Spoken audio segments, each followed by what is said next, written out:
Palagay mo anong sekreto? Ba't kayo nagtagal ni Coco ng ganito? Ano po pareho kami ng values. Pareho kaming makalola.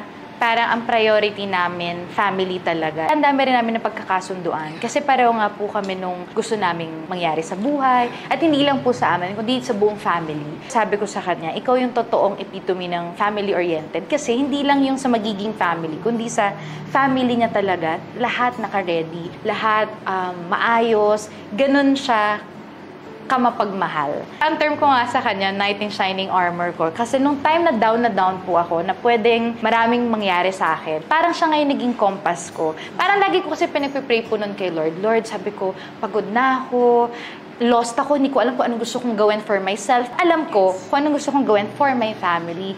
Pero pag kung ano yung tatanungin ako, ano bang gusto mo? Hindi ko na po alam. Tapos lahat pray lang na parang, Lord, gusto ko naman this time may mag-alaga naman sa akin, ganyan. Pero not specifically as partner po And then nagkataon dumating siya. Hindi ko pa na-realize at first na siya yung binibigay ni Lord. And then, pag may nangyayaring struggle sa life, meron nang sumusuporta sa akin. Ito dapat, huwag ka mag-alala. Ang laging linya ni Coco, huwag ka na mamblema. Relax ka lang dyan, ako nang bahala. Ako yung parang, ay, bago to Yung parang, hindi naman ako yung masistress this time. Tapos meron nang nag-handle for me. Ito yung specific na pinag-pray ko. Hindi man as partner yung pinag-pray ko kay Lord, pero binigay ni Lord lahat, all in sa Kanya. Kung ano yung pinag-pray mo, yun din yung binibigay ni Lord. Just wait. Would you say, when you met him, you knew, gusto ko to?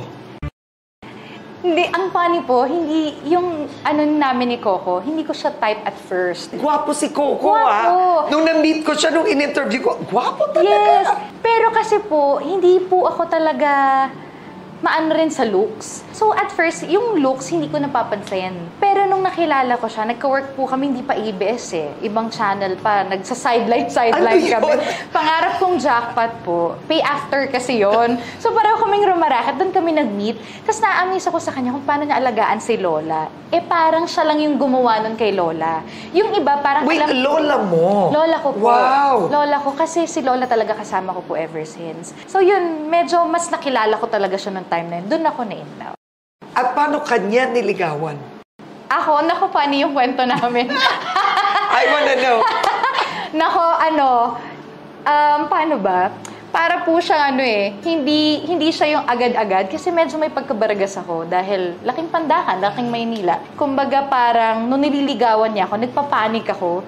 So lagi ko siyang binabluff hanggang sa na-hurt ko siya. Umabot na lang sa point na nung nag-meet kami ulit, nagka-work kami ulit, doon na nag-develop ulit. Shortcut no? Pero ano ba, mabigay siya ng bulaklak, super matyaga? Sweet. Super lahat. Pag-uwi ko sa bahay, may dog na kasi nagulat ako. Sabi ko, ba't may aso? Ba't ako pinigin na aso? Nakukwento ko pala sa taping na, nga, ang cute ng aso, ganyan. So, masyado siyang attentive. Thoughtful and attentive. Thoughtful, sobra. So, parang every time din na may pupuntahan siya or whatsoever, basta lagi ka niyang maaalala. Lahat ng gestures po niya talaga. Talagang alaga ka. Sanay kasi akong ang nag-aalaga sa family. So, parang with him, baliktad naman. Sweet. And palagay mo, what does Coco love about you? Siguro po yung personality ko siguro. Kasi pag nag-usap naman po kami up to now, kasi mag-best friend na talaga kami. And we can say, we can last for how many days, weeks, months, nang hindi lumalabas. Basta kami, may bonding, like coffee in the morning and all. Ganun lang, super happy na kami. Lagi ko sinasabi sa kanya, you're the leader. So kapag hindi kayo swak sa personalities, hindi rin mag-work any relationship. You're supportive. Yes. And he is also, nagulat po ako, kasi I thought nga, syempre sanay ako na parang pag ang lalaki ganito, tapos ang babae lang taga-support, sa kanya lahat binago niya yun. Ang secretive niyo for so long. Many women won't last that. How did you do it? At first, syempre medyo na hindi ako sanay. Pero realizing yung naging setup namin, choice po namin yun, naging choice namin yung both. Na parang tahimik kami. Walang outside factor na nagiging problema namin. Kasi ang importante, kami as couple. Hindi ko na-feel rin yung journey na parang ganon. Kasi nga, sobrang alaga ni Coco. So parang yung outside factor nawala talaga. Kumbaga yung parang pag in love ka, di ba, may ang term nila tapa-oo. Para talaga ako may ganun. Yung parang, okay, I'm good, I'm happy. Ganun. And talagang super in love ka noon pa. Yes. Ganun ang ano. Buti na lang up up to now. Oo, up to now. Ito yung Pinag-usapan niyo ba yon? It's time. Lumabas na tayo.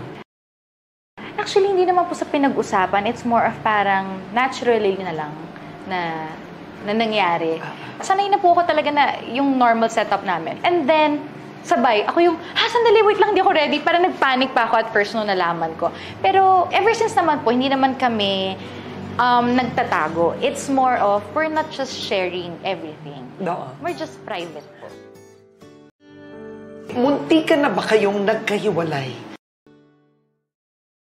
Sa relationship naman po siguro parang I think normal naman na may hindi pagkakaunawaan. Pero I'm proud to say na ang relationship po namin nagre-revolve talaga sa respect. Parang pag love ka lang nag-focus, definitely, merong tataas dyan, may magkukulang. So pag doon ka nag-focus, masisira talaga any relationship. So parang sa amin, ang lagi lang naming rule, respect. Technically nga, wala kaming major away na parang talagang sigawan and all. Wow. Sobrang kaming kalmado. Very secure, matibay kang babae. Kasi si Coco Martin yun eh. Ang dami niyan mai-insecure. Siguro maturity na rin po. Aminado naman ako, syempre nung medyo bagets-bagets pa. Insecure talaga po. Hindi mo may iwasan eh. Coco Martin is Coco Martin. Maraming aaligid. Maraming aaligid dyan. Alam nyo na kung sino kayo. Hi guys! Parang si Marian Rivera nang in-interview ko. Kasi marami po talaga. Pero kasi, I'm just very lucky na ibang values ni Coco. Si Coco ang nag-secure sa akin. Marami po nag-a-advise sa akin na dapat alam mo yung self-worth mo, para ganito, para ganyan. Ang hirap po isipin yun kapag hindi mo rin alam sa sarili mo nga self-worth mo. So si Coco yung nagpa-secure sa akin na parang, oo nga naman, ba't nga ba ako mag-ano? Eh kung siya, trabaho, uwi. Trabaho, uwi. Tapos lahat naman ng bagay kinukwento niya sa akin. Talaga mag-best friends kami. So parang wala na rin akong ikaka-worry. So, sila na yung dapat mag-worry. Hi, girls! Sila yung dapat mag-worry. Do you both want kids? Yes, of course po. And ano naman yun eh. Yan naman ang happiness sa buhay. Ang family life. Ito, alam mo naman ng mga netizens, ang biro nila sa social media, anak nyo daw ni Coco, si Zia doon sa Saving Grace. Have you ever addressed that?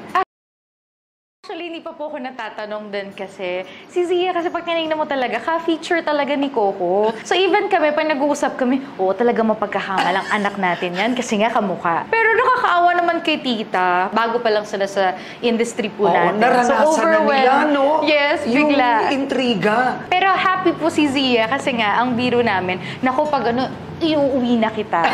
Sabi niya, sige po, sama po ako. So, parang iba rin po yung relationship namin ni Zia. Nung time na news yun, proud pa siya. Ate, nakita mo po yung yung nasa Instagram. Sabi nila, anak mo daw ako. So, happy siya. So, natutuwa rin naman po ako. Pero yun nga po, hindi po namin siya anak. May mga magulang po ang bata si Zia.